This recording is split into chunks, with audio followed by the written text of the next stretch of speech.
Super shout out to my 5 and C decibels out there.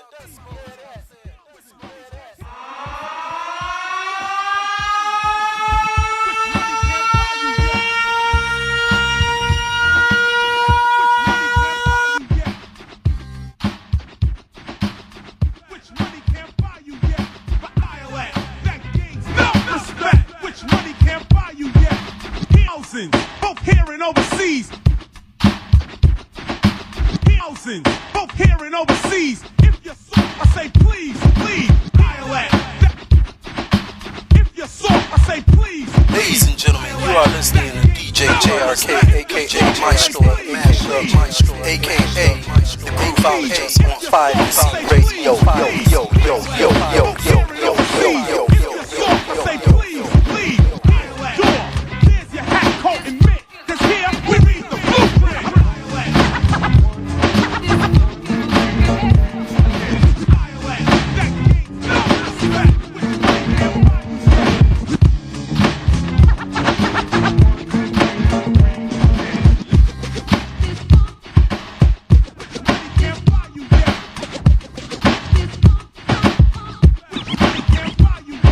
You are listening to the sounds of DJ JRK on the wheels of steel.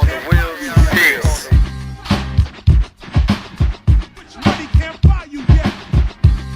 The CD is for listening. Which money can't buy you yet?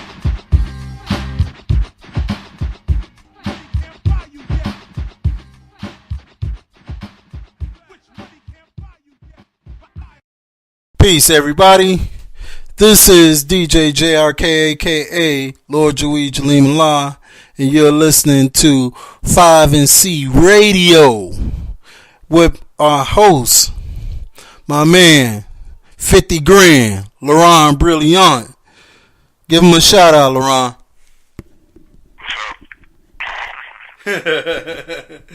All right, we got two issues, well, things we're going to talk about today. One of them is going to be should Africa Bambaataa step down from the Zulu Nation, and by his allegations of molestation, does that affect the Zulu Nation?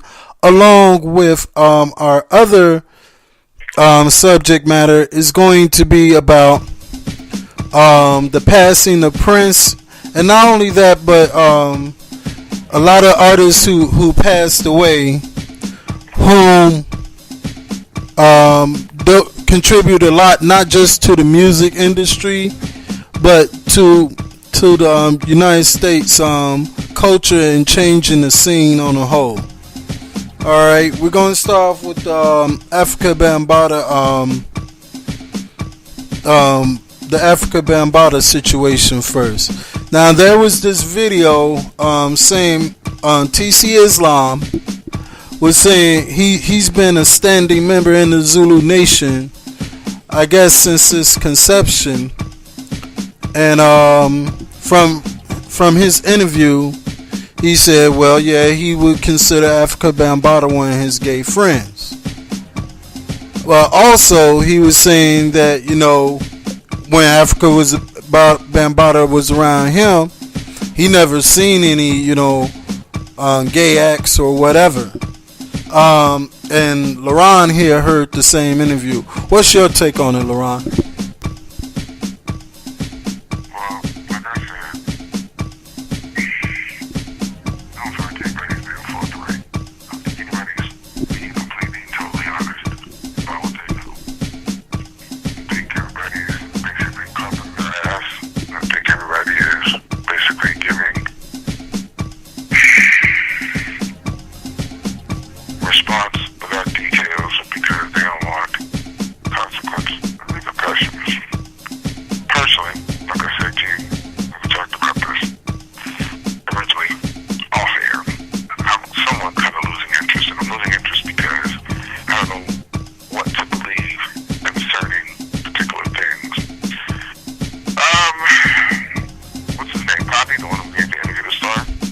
Yeah, that say they're holding his story as far as I'm concerned, and they're holding his story because there's some things that just don't add up. And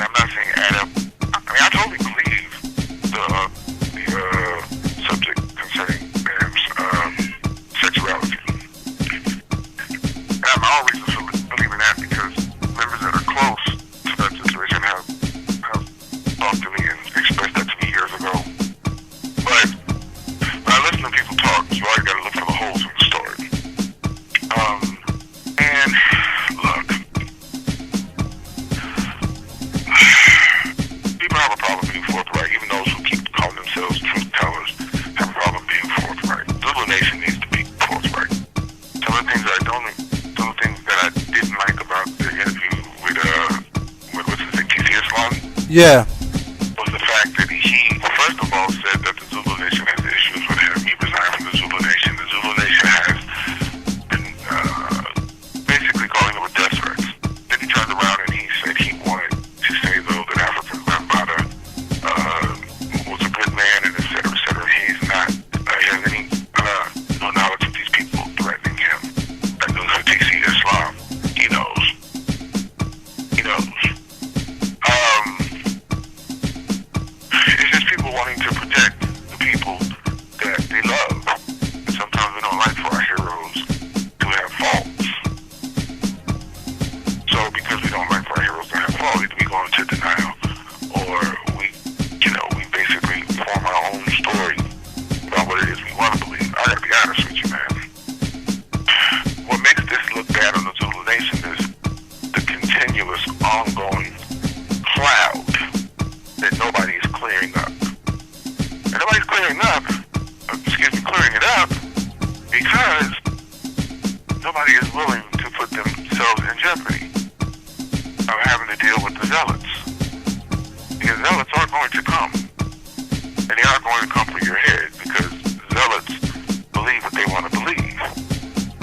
That's the difference between a zealot and a true member. A zealot has his own beliefs and he's going to defend his beliefs. Like I tell you all the time, nobody likes you. They like their prejudiced idea of you.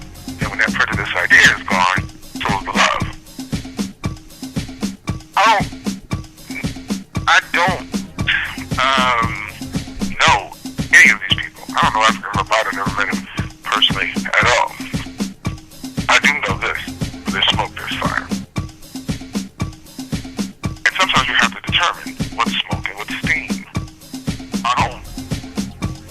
I heard this guy say Bam, say that he didn't know if Bam was gay, then turn around and say Bam would be considered one of his gay friends. Which tells me he knows something. He came on this interview, in my opinion, to just cause more confusion. I honestly believe he came on this interview to defend Bam, but at the same time, cover his own ass. Because he said that he's been in hiding. But you came out of hiding to talk about this?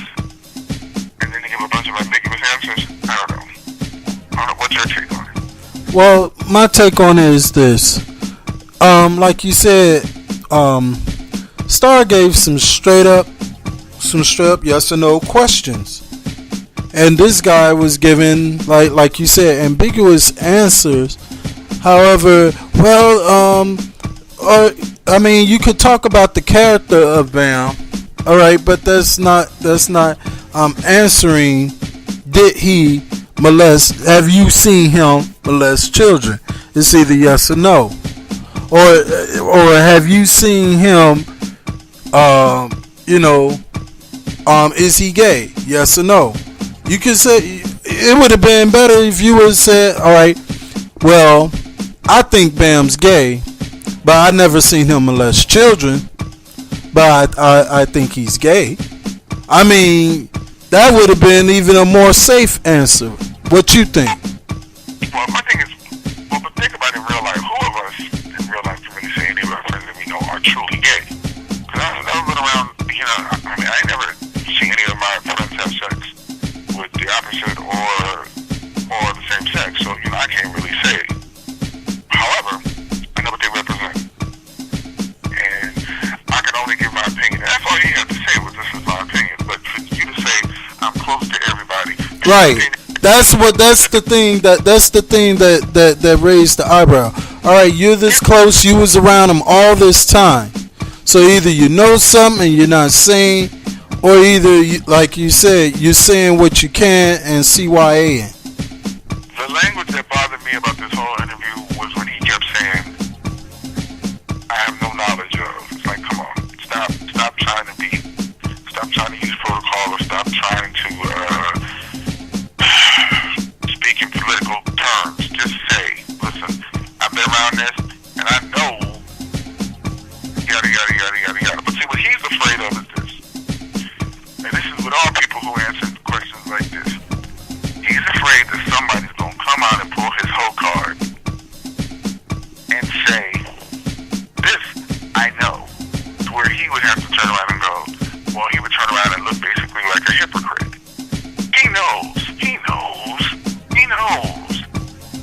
he's doing his best to cover for Bam, but he can only do so much because what he's afraid of is somebody's going to come out, somebody's going to contradict him and tell the absolute truth.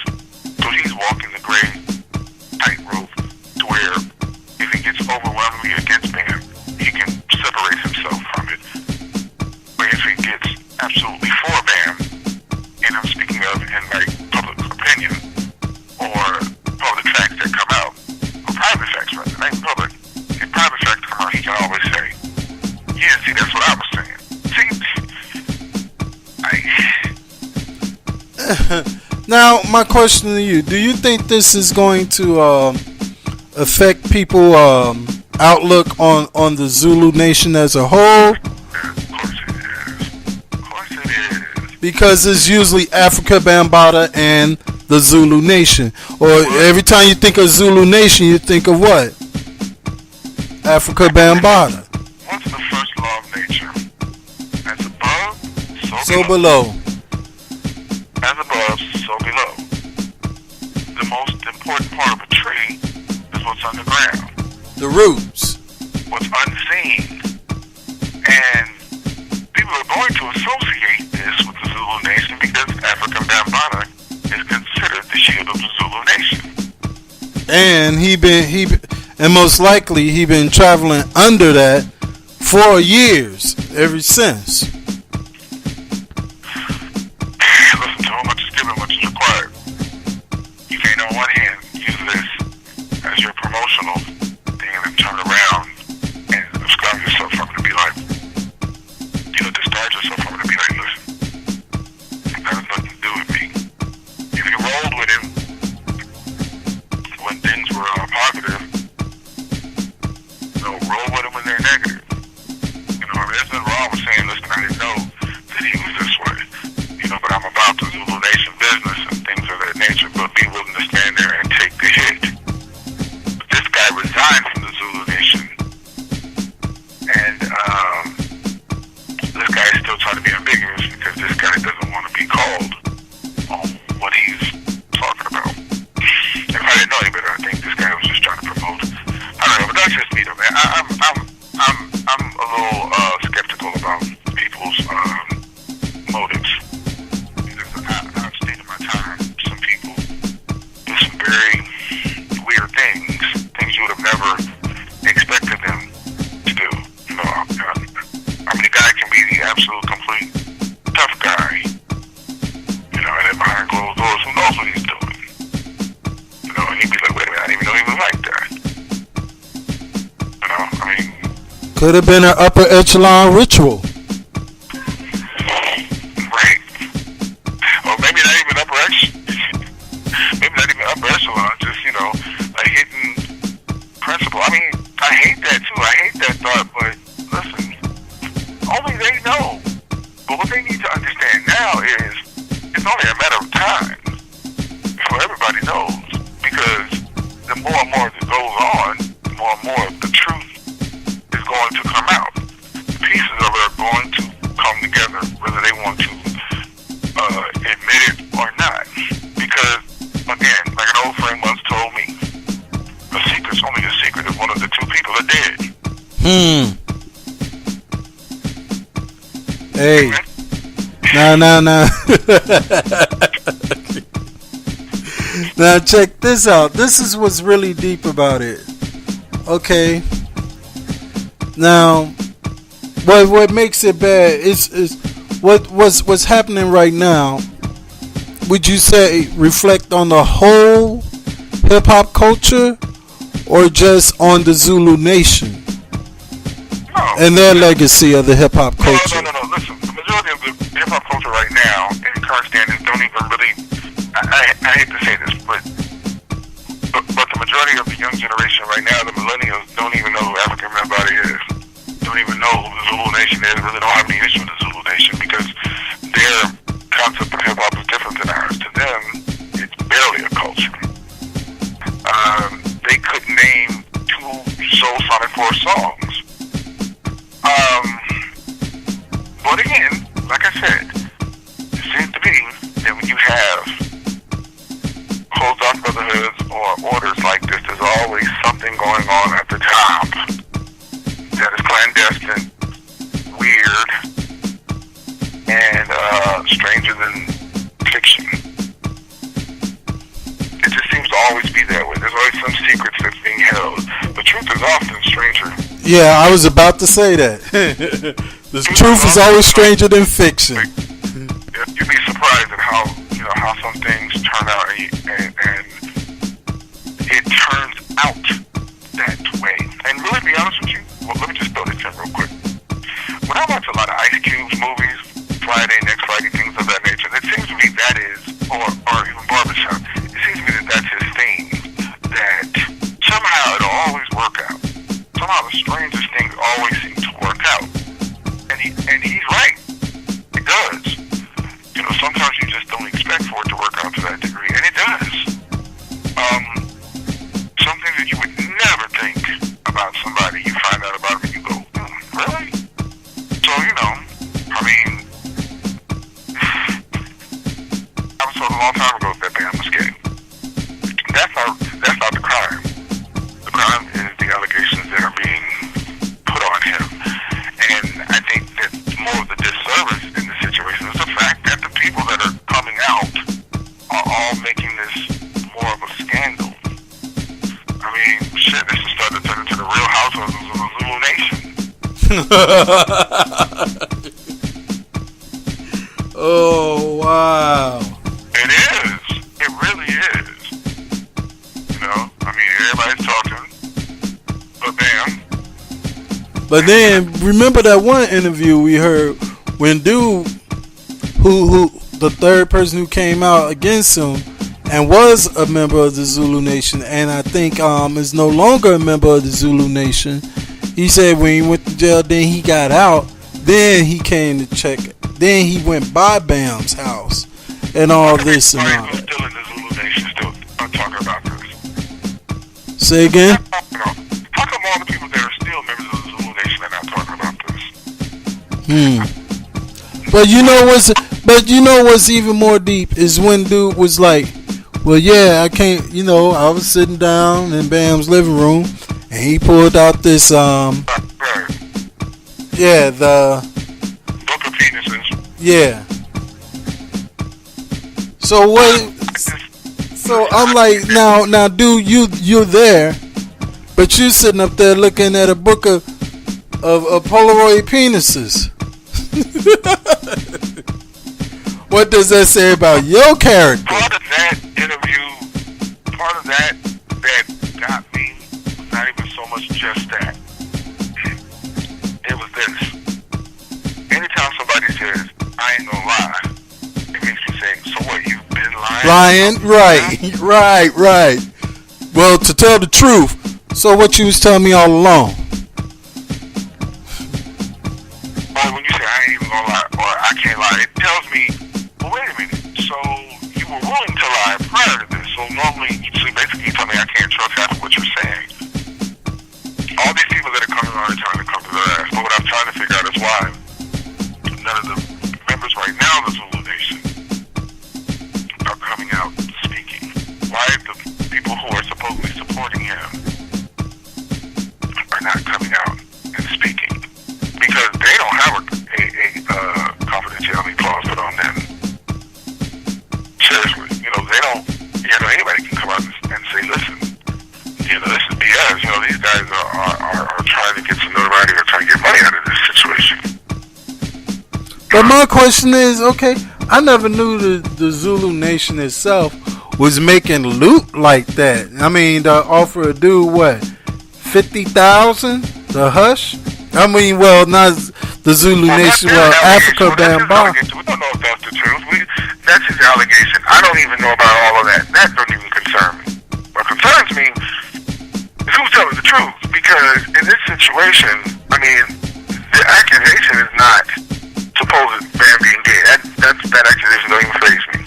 Right. I mean, it's intriguing, but the thing that gets me more is the whole pedophilic accusation and the going in jail and then coming back out and going back over there thing. And again, then Africa Bambaataa getting stabbed of allegedly trying to probably take somebody's booty or something like that. And he was in the hospital. Why do you have to be taking somebody's booty? Well, why would he get stabbed? It could be a really? Our Texas is a jealous lover. So man, I know many women that are willing to stab you. You pissed them off. Yeah. You want to see? You really want to see a fight? You really want to see a very vitriol-filled fight? Watch two people of homosexual preference. They, as this generation says, get lit. I mean, it gets real lit. Now, well, see, in the one interview, they said the guy. All right, this is the guy that accused Bam that time. Remember, he said he went to the hospital. He said he got the call that Bam been stabbed, so he went to the hospital. And one of the brothers that was outside the hospital was like, "Look, man, I don't even want no parts of this. May Allah have mercy on his soul, and if you get any parts, may Allah." He said, "Because that's hell in there." So no telling how the situation had played out for him to get stabbed, or like you said, it could have been. After he comes on the radio. After he comes on the radio. See, this is what I'm saying. I mean, that's what they call the sandwich. After you come on the radio, especially when you say, "Well, I'm not trying to down the brother or trying to blah blah blah blah blah," but you're on here. And then you said, "I'm then at the end of that, the killer part. I'm just saying." After you didn't come on and basically labeled his name. Right. Now you want to back up off it. I mean, look, again. As the Zulu Nation turns, I mean, this big soap opera, and ain't nobody giving no real answers. It's just a bunch of ambiguity. And hey, listen, I'd like to see medical records. I'd like to hear about medical records and what their theory was. So all of that. I mean, look, you got 37,000 people coming on, giving speculations. I mean, speculations. Y'all telling the truth. What do y'all know? You've been in the Zulu Nation. You've been close from all these years. Tell me what you emphatically know. Well, you know what? Would you say that the Zulu Nation on a whole had contributed a lot to hip hop culture? Yes. But I will say this as well. Zulu Nation is also starting to look like and come off like a cult.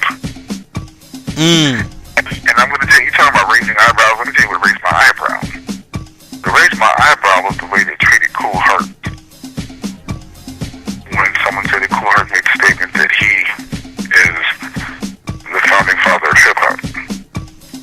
And how the Zulu Nation, and I know because I encountered a couple of them on Twitter and on various online sites where the Zulu Nation members just totally would go off on you.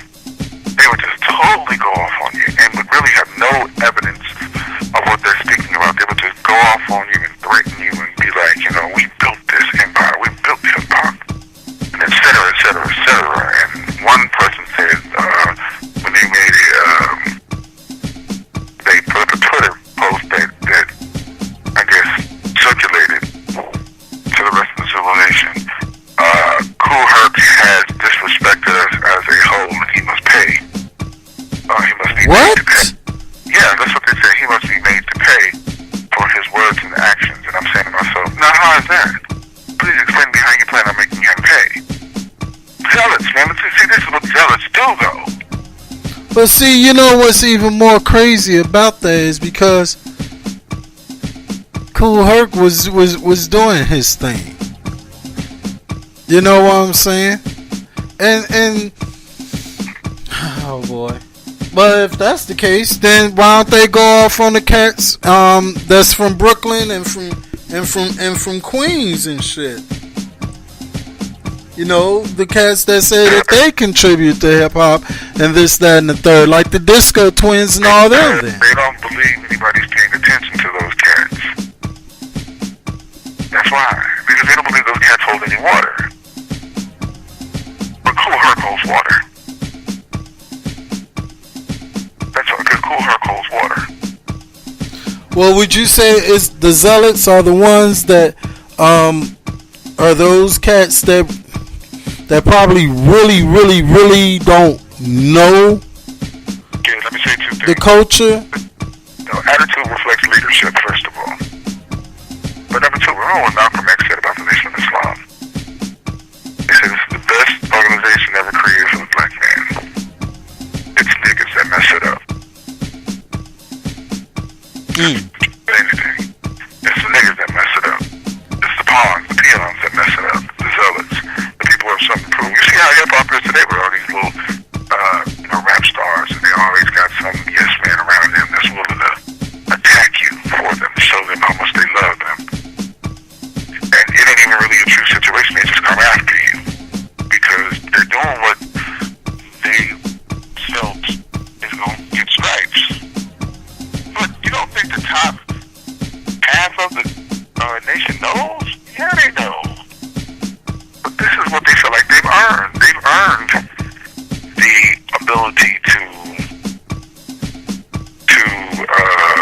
sit back and let them do the work for them. And have the soldiers. Yeah. Yeah. Yeah.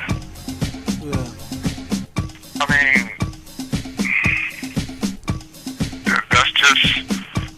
that's the way they function.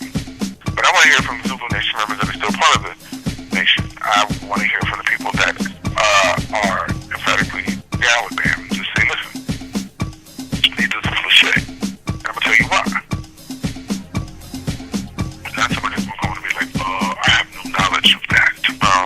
Or I resigned 2 days before I did this interview. Yeah, my thing is if you resign, shut up. If you resign, tell us why you resigned. And if you did resign, tell us what you know from the inside. Otherwise, I don't want to talk to you. I mean, that's how my whole thing. You're not willing to tell me what you know. His fear is he's afraid of being called an informant. Look, man. That's just the way it goes. Now, I wanted to talk. We was going to talk about contributors to the music industry, or that made real, like, how would you say, groundbreaking milestones in music industry. As people know, we lost another icon in the music industry yesterday. Prince. What would you say as far as his contribution to the music industry on the whole, and to artists, whether they know it or not?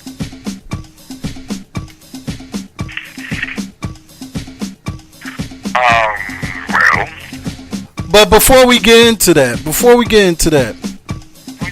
I really want people to understand this, because a lot of people, they sit up here and like, for instance, I want to make this clear. A lot of people say a lot of fuck shit about Ike Turner too, and I want people to really understand the influence that Ike Turner had in the music industry also, and then segue into that to Prince. How about that? Well, you gotta tell people why you're talking about Ike Turner and how Ike Turner is related to this Prince thing. Yes. Because why did you just come out the blue and mention Ike's name just now? Well, you had raised the you had gave me some insight on some stuff that I was like, wow, you know, because I you know, I like Ike Turner, I like Jimi Hendrix, and I like Prince. And they said that Jimi Hendrix, well, Prince is our generation's Jimi Hendrix. So therefore, Jimi Hendrix, who taught Jimi Hendrix? You see what I'm saying? Yeah. Ike Turner was the person who actually taught Jimi Hendrix how to play guitar. Ike Turner was the biggest influence on Jimi Hendrix's guitar playing. He actually employed Jimi Hendrix. He gave him his first guitar gig, and he basically sat at the feet of Ike Turner. For those who really don't know, Ike Turner is the creator of R&B, or what is considered today to be rock and roll. The term rock and roll was given to it by Alan Freed, who was a white DJ who changed the name from rhythm and blues to rock and roll so he could facilitate the sound of what white artists did, such as Jerry Lee Lewis and Elvis Presley. What they basically did was copy what they heard from black artists and just changed the whole name and made a different genre, such as, or should I say, much like country music is a style of the blues. There's an old term called rhythm in blues, and what that means is ups and downs. Rhythm means, you know, when things are really grooving for you, and blues means when you're down, you're speaking on both of them and how they affect you. Ike Turner was Jimi Hendrix's biggest influence, whether people know it or not. The first rock and roll or rhythm and blues song was Rocket 88, that in 1950, I can't really point out the year, but what a lot of people don't understand is that when they see Ike Turner, they say, well, it's Tina Turner's husband. It was more than that. He made Tina Turner.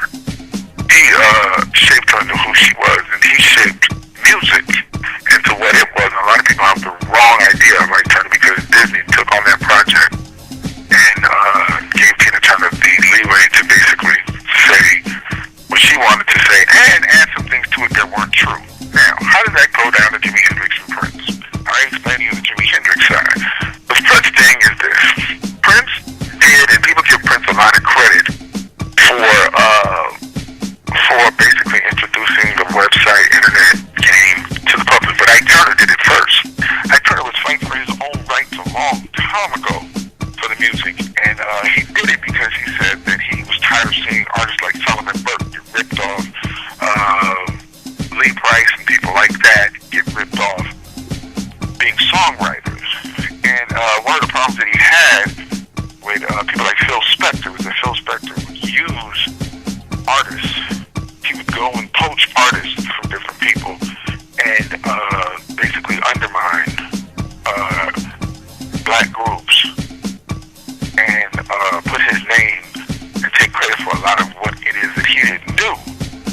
Prince came along in the 80s, but moving toward the 90s, he basically wanted to challenge the corporate music structure that said basically that an artist only gets basically 10% of what it is that he sells, even though he's the person being the creative force behind things. And what I want people to understand is this. The music industry is the only workplace where the employee gets charged for making the product. So the employee comes up with the concept for the product, comes up with the vision for the product, but because the record label gives him finances, the record label not only owns the widget, as it says, which is basically the master of what it is he creates, but the record label then takes ownership of all the papers and revenue that it might generate for the rest of eternity. And this is what Prince wanted to get past. He wanted to create a situation where the artist made money off his own visions and his own works. But what happened is that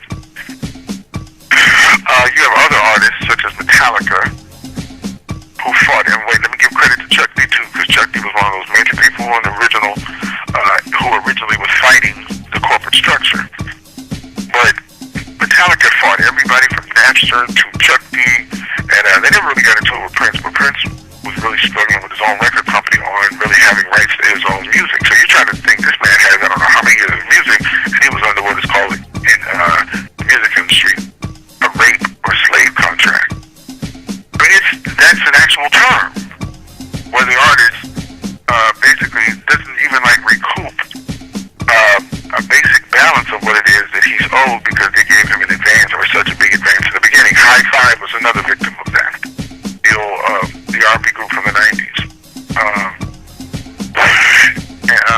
So you have to understand that in this situation, Prince was such an innovator in his time because nobody was thinking about downloading music because computers, of course, were not a mainstay in Ike Turner's time period. But what Ike Turner wanted was the artist to be able to sell his records at his own show and to take the record label's hands off the tour business. So is that the reason why they now manipulated and manifested the 360 deal for artists now in the record industry? Look, Van Silk said once in an interview that the biggest help to a record label is the fact that they're dealing with young artists that don't have any money. So when people want to get on, they need money. The majority of the artists in the world don't get their voice heard because they don't have any money. So they can't create physical copies of their own work. And also it has to do with what the music industry does to shall I say, hypnotize the public into believing a particular thing, which is if he's on an independent label, he's not a good artist. Otherwise, he'd be on a major label. And so psychologically, they sign with the major label. The major label has gone out of their way to destroy any independent structure there is because they want the artist reliant on them. And that's why they don't like the downloading of music unless it's from something that they have a piece of. It's old school gangsterism. And it's not fair, and they're not trying to be fair.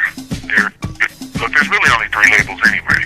Warner, Elektra, and Atlantic. They have some subsidiaries around, but they do not support any independence. And that's why the RIAA was created to destroy the independent game.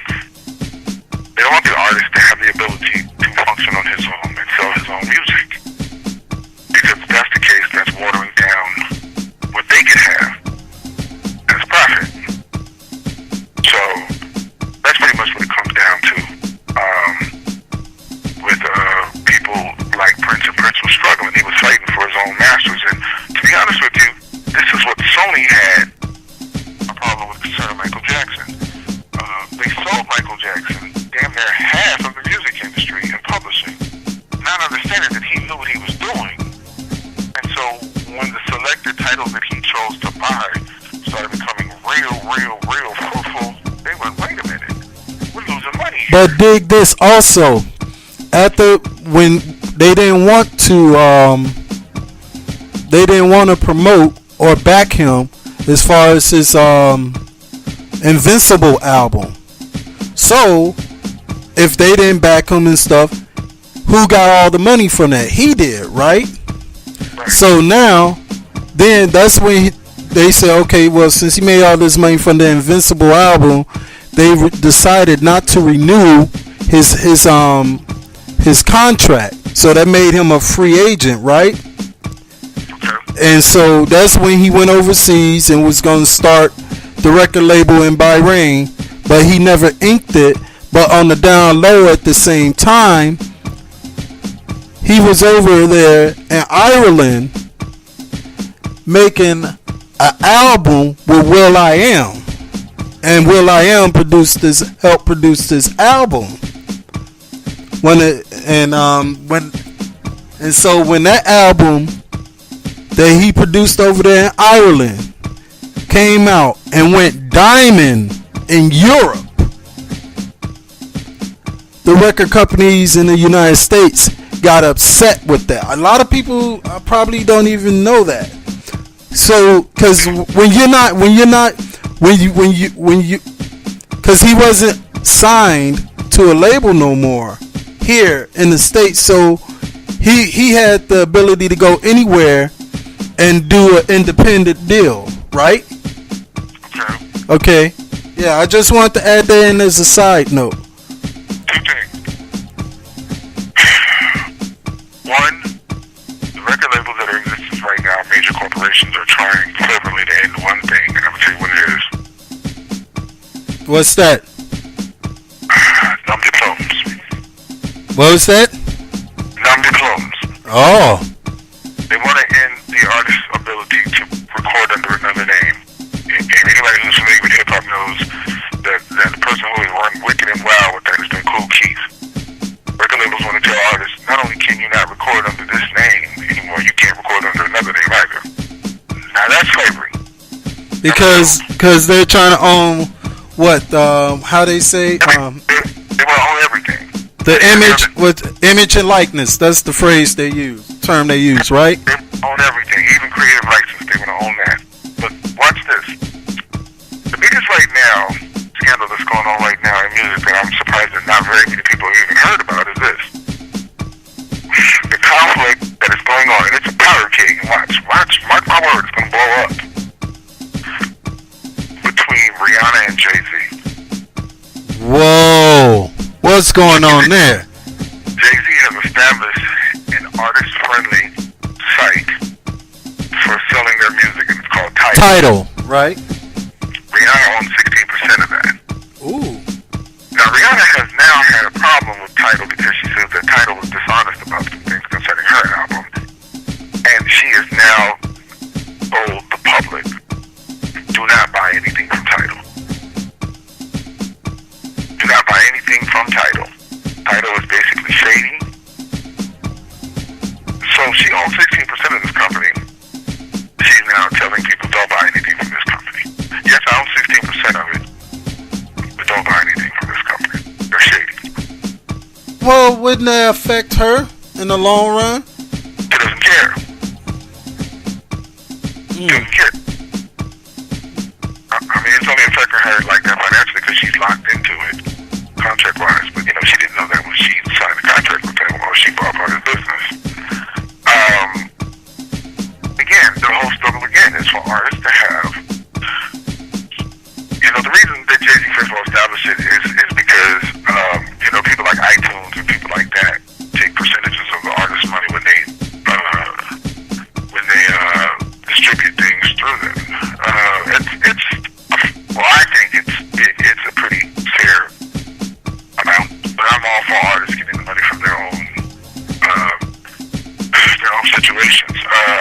I applaud Bandcamp, but the problem with Bandcamp is that Bandcamp still has to work on how to keep people from stealing music off their website because they have not mastered that yet. That's the fight, is for artists to be able to basically have a relationship between they and their public. But the corporate structures are so in the middle that anything that they don't have contact with whatsoever is considered bootleg. SoundCloud started doing that now too. Started getting real how would you say really detailed. Remember how you could just load something on SoundCloud and stuff like that now, but by me being the DJ and I do mixes and stuff like that, one time I put a mix up and the mix that I did had got reported and stuff like that because it had a little bit of Run DMC mixed in there in the mix. And I'm like, really? So what did they do with it? They told me I had to take it down, cease and desist, just because that little part of Run DMC.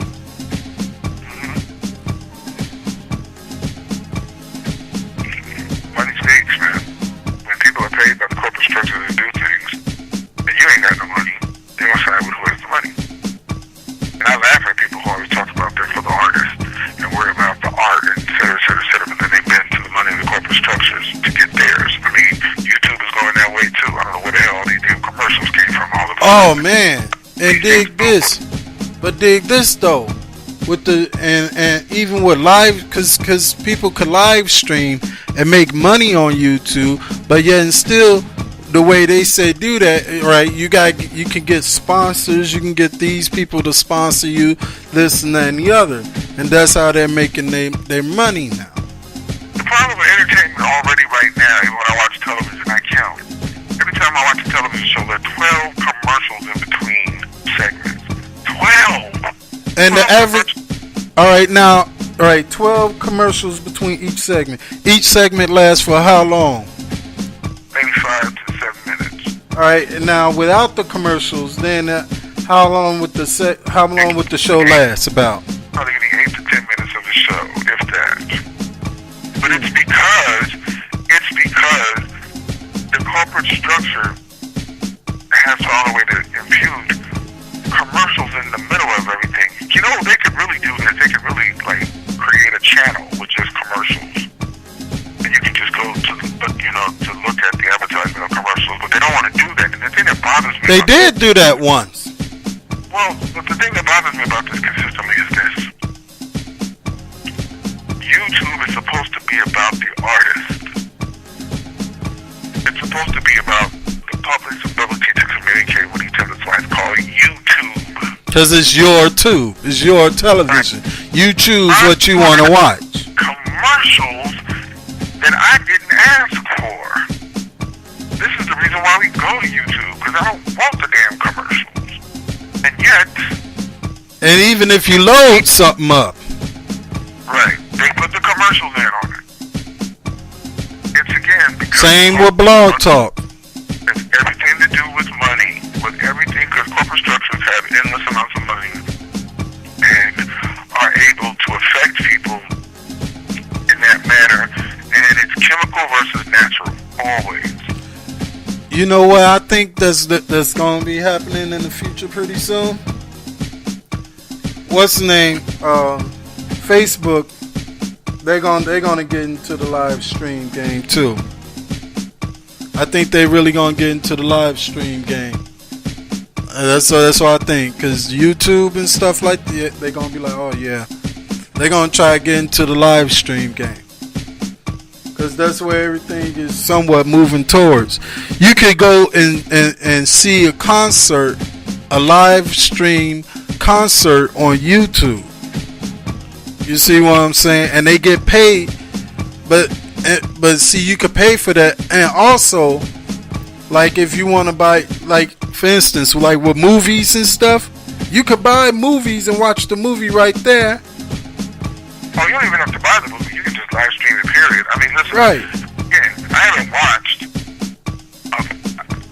haven't paid for a boxing match happening live in years because my ex and my wife. And I'm like, really? So what did they do with it? They told me I had to take it down. Hey, but see, you could pay for that. And also, like if you want to buy, like for instance, like with movies and stuff, you could buy movies and watch the movie right there. Oh, you don't even have to buy the movie. You can just live stream it, period. I mean, listen. Right. Again, I haven't paid for a boxing match happening live in years because my ex and my wife always gets my ex used to do it too. You know, my wife though always has a stream address somehow to watch that on the laptop or something of that nature. Listen, man, right now the thing that's killing me about what it's moving to even more so than streaming is we're getting to the place now where they're like charging for everything now. So would you say that kind of raised the eyebrow with the corporate structures that be of the music industry? It always does, because they're always looking for new. Look, this industry ain't looking.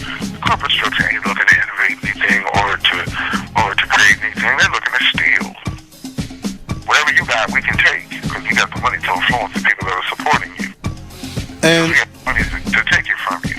And that's what was happening in Prince's case, and Ike Turner and those people like that, correct? Yeah, well, Ike saw it from the get-go. So Ike was the only time Ike told me the only time that he made a mistake, he said that he took a big advance from the label in the late 70s, early 80s, and he said that he couldn't give them everything they wanted because he said he was having changes and switches with his band members, and he couldn't get a tight band together like he wanted to. That was before he established the later version of the Kings of Rhythm. But it's just the corporate structure. The record company people are not music aficionados. Okay, they're a corporation. If a pig could sing, they record a pig. They're not interested in music. It just happens to be what makes the most money. They're interested in making money. Now, do you think that some people who were recording artists sometimes make a good transition from being artists to becoming corporate, as far as behind the scenes and boardroom? No. I mean, why would you say that? I mean, what's the name? I mean, Reed.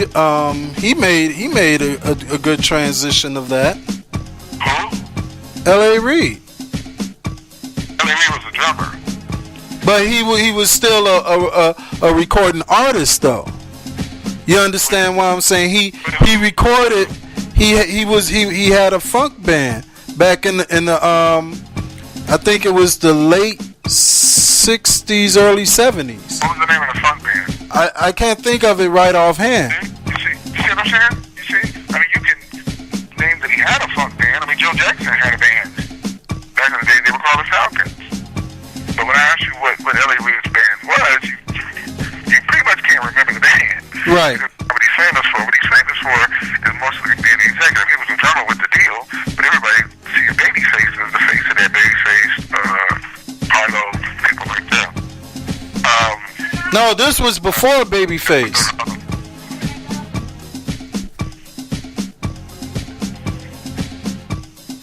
I'm sorry, say again? This was before Babyface. Right, but what I'm saying is when I ask you, I'm sorry, you have to forgive me because I'm in the middle of this fiesta and people calling in and speaking to me. Yeah.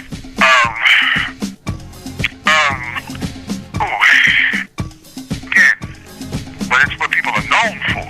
Right. Funk band was. How many people remember that Kool and the Gang was a jazz band at first? Exactly.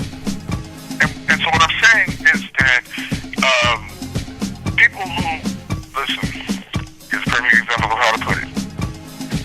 A long time ago, I played high school football.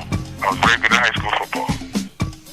But once my team started winning and we never lost a game the first year, the second year I didn't practice as hard. And I wasn't as good and steady as I could have been. My grandfather came to me and he said, listen, you need to make up your mind.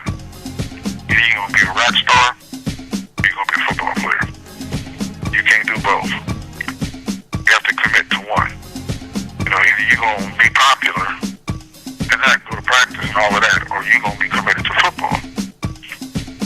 That's just the way it goes. In a corporate structure, I mean, I believe artists can manage themselves, but I don't believe that artists can manage other artists. Listen, Michael Jordan is a horrible executive, but he's considered to be the greatest basketball player that ever lived. So would you say that was the same thing about Jay-Z when he was over at Def Jam? No. Well, Jay-Z doesn't handle the day-to-day operations in anything that he does. He has other people do it for him. Def Jam wasn't his baby. Def Jam was never his baby. It was never anything that he himself created. Rockefeller is what he and listen, when Rockefeller was an independent, that's when he was doing most of the hands-on work. But Rock Nation is basically handled by other people. Now he has the luxury to do that. Some people, and you know, there's exceptions to the rule. Sean T.I. has an exception to the rule. But you know, not all artists can handle both hats. You know what I'm saying? I mean, Dr. Dre drops an album every time he's just in the studio doing production, and he has his own company that other people run for him. I mean, he's more hands-on with his stuff than other people are. Now you have somebody like Suge Knight. There's an exception to the rule right there. You know, I mean, Suge Knight would take the chronic to the radio station himself. The first time when I heard some of the stuff that I heard later on in Death Row, he came to Julio G's show or Dio's show in Los Angeles and gave it to them personally. Some stuff Julio G had on his own, but I'm just saying that, you know, I haven't always seen it work out for artists unless they're independents and they're handling their own business. I'm a firm believer in a closed camp, but when it comes to corporations and corporate structure, it's a conflict of interest because it's so much more money involved and so much more business involved and so many different people that you can't really trust. So, you know. And that's just the way I see some things. I mean, Prince tried to run his label Paisley Park and, you know, God bless George Clinton. George Clinton said, though, it was a little overwhelming for Prince. And he was on Paisley Park. And he said to preserve their working relationship, he asked for a release. I mean, that speaks volumes. Doesn't it speak volumes to you? Huh? I said that speaks volumes. Doesn't that speak volumes to you? Yeah. Well, I mean, one of the mysteries that I always ask for concerning music and what happened to Kedar Massenberg's lineup that he had back in the late 1990s. I mean, you gotta understand, this man had Erykah Badu, this man had D'Angelo, this man had ties to Angie Stone, as well as some other Chico DeBarge. All of it fell apart. Hey, so I'm gonna put it to you like this, okay? Because we got about 5 minutes left. You want to continue this next week? This episode right here, we're gonna continue it next week. You got anything that you want them to ponder until next week's show? I want artists to figure out if they want to be artists or if they want to be worshipped as stars, because you're moving into a time period where art is the only thing that's really going to last. Your time is changing. The world is changing. I want you to stop and think about this.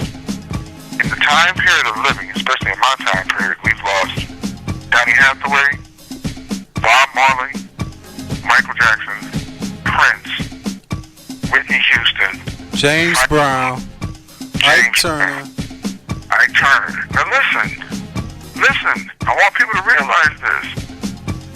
When you think of Jam Master Jay, Guru, we could go on. Let's go on. When you think of icons, though, when you ask everybody who is their epitome of icon, black, white, whatever, they always say Michael Jackson, Prince. Okay? They're both gone. Now you only have Bruce Springsteen and Madonna left, as well as some others, but especially for us as black people, we only have a few left. Y'all ponder that. Anyway, I gotta go. This has been a 5NC Radio off the mic interview with Laurent Brilliant. It haven't been an interview, really.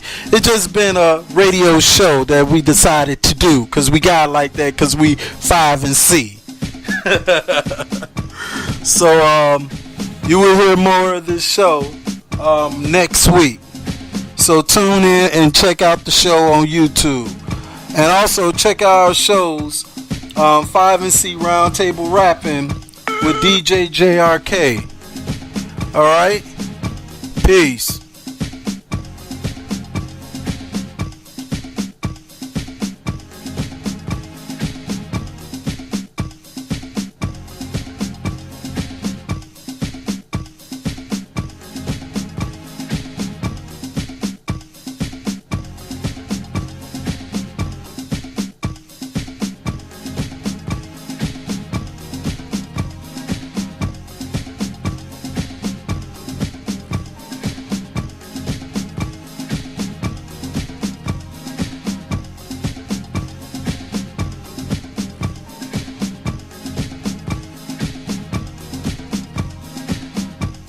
Super shout out to my 5 and C Gadespos out there.